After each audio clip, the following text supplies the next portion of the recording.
The man who came in the dark. There is a version of faith that never leaves the house. It lives entirely in the interior. It reads, it thinks, it processes. It accumulates questions with a care and a seriousness that most people would recognize as genuine seeking. It is moved by the things that should move it. It is troubled by the things that should trouble it. It has, if you press it in a private moment, convictions that run deeper than most people around it would suspect. But it will not say so publicly. It will not risk the social cost of being seen standing where its questions have led it.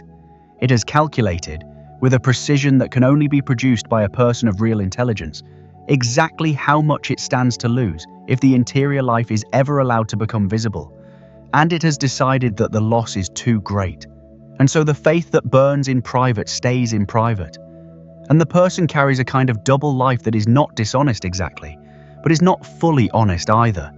A life in which the most important thing about them is the thing that no one around them is allowed to see. Today, I want to spend time with a man who lived that life, and I want to trace what happened to him over the course of years, because his story is not a single encounter. It is a slow arc. A movement from the dark to the light that was not dramatic or sudden but was, in its quiet way, one of the most complete transformations in the entire Gospel of John. His name is Nicodemus, and the first time we meet him he is coming to Jesus at night, John chapter 3. And the details of the opening are precise enough that I think John wants us to notice them. Nicodemus was a Pharisee, a ruler of the Jews, a member of the Sanhedrin, which was the highest religious and judicial authority in first-century Judaism. He was not a fringe figure. He was not a marginal character trying to find a place in the established order. He was the established order. He was the person other people deferred to in matters of the law, the person whose opinion carried institutional weight, the person whose public identity was inseparable from the religious framework he represented. And he had questions that the framework could not answer. He came to Jesus at night. And I want to resist the temptation to read that detail simply as a logistical choice, as though he just happened to have a free hour after sundown. Night in the Gospel of John is never merely a time of day, it is a theological category. It appears throughout the Gospel as a marker of spiritual condition, of moral posture, of the state of a soul that is somewhere between the darkness it has come from and the light it has not yet fully entered. Nicodemus came at night because he was a man of the night in this precise sense, not wicked, not malicious, not an enemy of the light, but not yet willing to be seen standing in it. The darkness was his cover. The night was the only hour in which his real questions could be asked without consequence. And what he said when he arrived is worth examining carefully. He did not begin with a question. He began with a statement. He said, "Rabbi, we know that you are a teacher come from God, for no one can do these signs that you do unless God is with him." A statement of conclusion, a carefully worded acknowledgement that positioned him not as a student with a need, but as a peer offering a collegial assessment. He was a man of status, and he wanted Jesus to know, even in this private midnight meeting, that he was not approaching as a desperate supplicant. He was approaching as a scholar who had done his analysis and arrived at a considered position, and Jesus cut straight through every layer of it. He did not respond to the compliment. He did not engage the peer-to-peer positioning. He said, "Truly, truly I say to you, unless one is born again, he cannot see the kingdom of God." Not, "Thank you for your assessment, let me offer mine." Not, "Here is the theological framework within which my signs should be understood." But, "You need to be born again."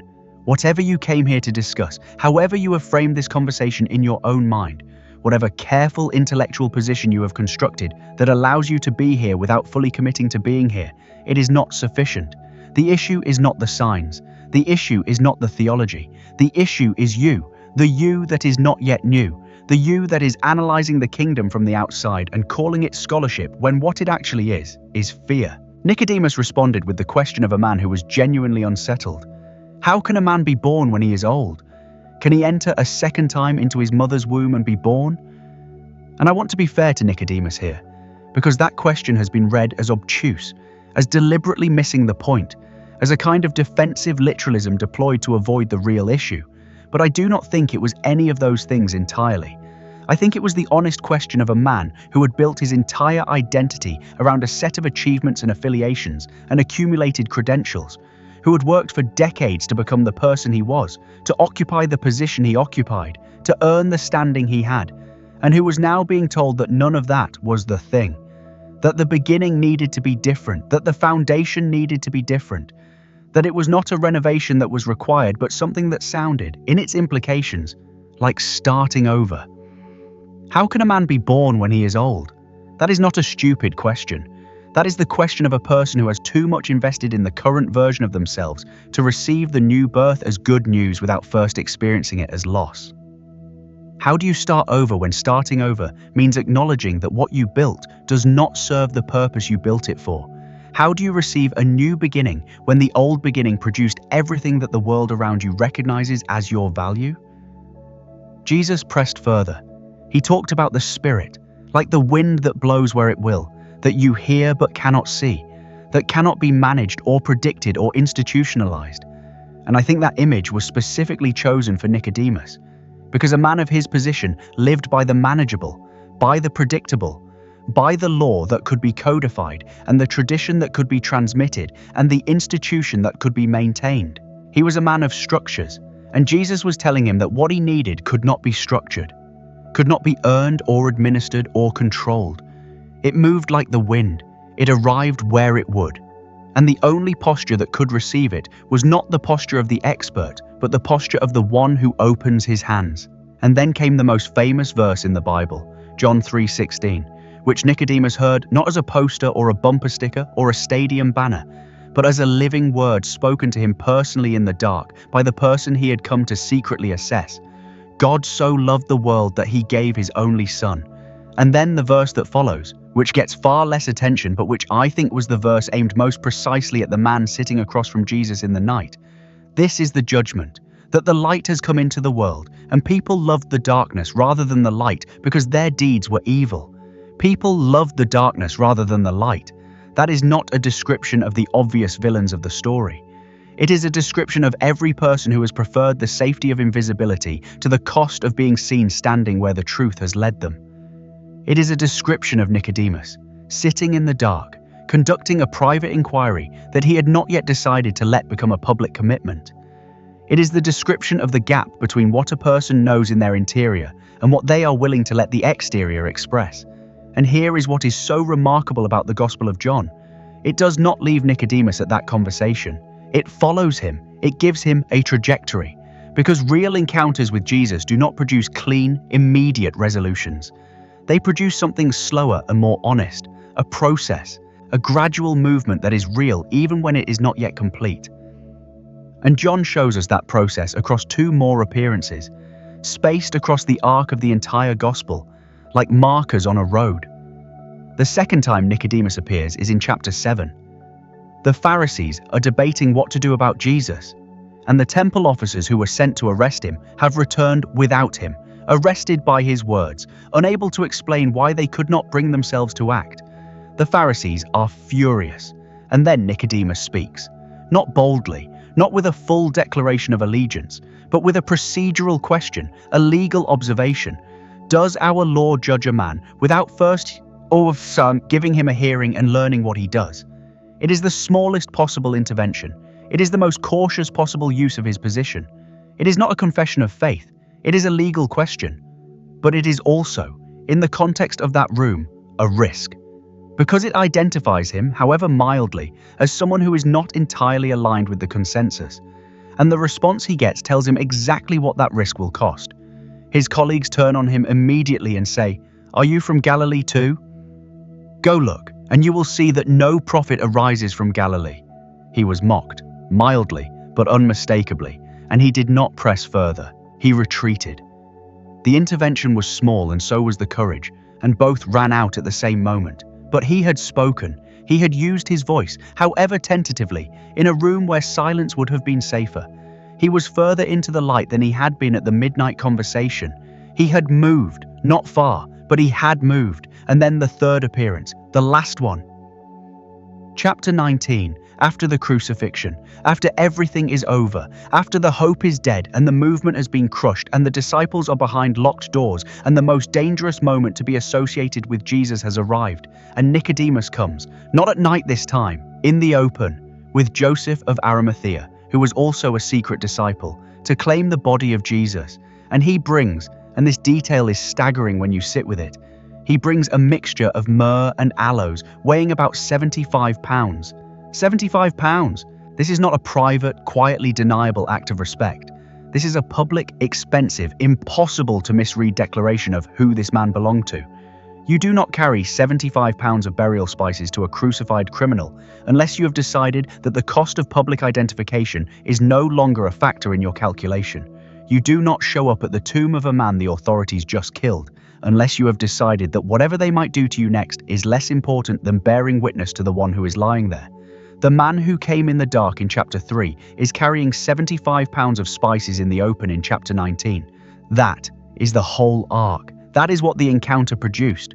Not all at once, not in a single dramatic moment of conversion, but over the slow geography of years and events and costs, and the accumulation of evidence that what Jesus had told him was true. The new birth did not announce itself on a specific night, with a specific feeling. It expressed itself over time in the slow movement of a person from darkness toward light, from concealment toward visibility, from the protected private space of midnight questions toward the exposed, costly, fully public declaration of who he was and who he had chosen. And I want to speak to every person who recognizes themselves in the early Nicodemus, rather than the late one. Every person who is somewhere in the middle of that arc, who had the midnight conversation, who knows what happened in the dark and what was said and what shifted in them that night, but who has not yet arrived at the 75 pounds of spices, who is still conducting the inquiry from a distance that feels manageable, who has not yet let the interior conviction become exterior cost, who has said, perhaps once, perhaps tentatively, in a room where it mattered slightly but not enormously, the procedural equivalent of, does our law judge a man without a hearing? But who has not yet shown up at the tomb with the weight of public identification. Where are you in the ark? That is the question this story asks. Not as a rebuke. Nicodemus was not rebuked for his slowness. His midnight conversation was received with full seriousness and extraordinary depth. Jesus did not say, come back when you are willing to be seen. He met him in the dark. He always meets people in the dark. And the conversation in the dark is what makes the journey toward the light possible. But the conversation in the dark is not the destination. It is the beginning. The wind blows where it will. You do not know where it comes from or where it is going. And there will come a moment, there always does, when the movement of that wind carries you further into the open than you had planned to go. When the procedural question escalates into something that cannot be walked back. When the cost of staying concealed finally exceeds the cost of being visible. When the 75 pounds of spices is the only honest response available to you. Be ready for that moment, not afraid of it, ready for it. Because it is not the moment of loss that it feels like in prospect. It is the moment of arrival. It is the moment that Nicodemus spent years walking toward without quite knowing that each step, however small, however cautious, was moving him toward it. The midnight conversation, the procedural question, the 75 pounds of spices, one ark, one person, one slow and profound and completely real transformation from the dark to the light. The new birth is real. It is also slow. And both of those things are true at the same time. And so as we close today, let gratitude come from the place of the ark rather than the destination. The gratitude of a person who is somewhere in the middle of the journey and is choosing to trust that the middle is not a failure but a passage. Thank you for the night, for being willing to meet me in the only hour I was brave enough to show up in, for not requiring daylight as a precondition for conversation, for taking the midnight questions seriously enough to answer them with the deepest things you had to say, born again, wind, spirit, love that gave everything, rather than with the shallow reassurances that my caution might have deserved. Thank you for the ark, for not requiring me to arrive at 75 pounds of spices on the first night, for the slow geography of the transformation, for the procedural question that was braver than it looked from the outside, for the small room that was more costly than anyone watching would have understood.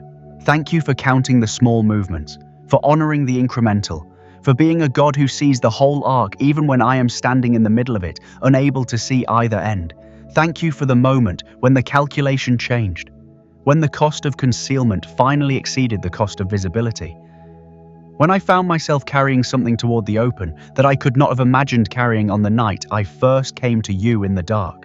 Thank you for what I was willing to pick up and carry publicly that I could not have lifted on the first night of the journey. Thank you for John recording all 3 appearances, for not letting Nicodemus remain the man who came in the dark, but following him all the way to the tomb, to the open, to the weight of the spices, to the undeniable declaration of who he had become. Thank you for the proof that the conversation in the night was not wasted, that the wind was blowing even when I could not feel it, that the birth was happening even when I could not see it. I came to you in the dark. I am still walking, and the light is more than I was afraid it would cost, and more than I dared believe it would give. I will keep walking toward it, with whatever I can carry, all the way to the open,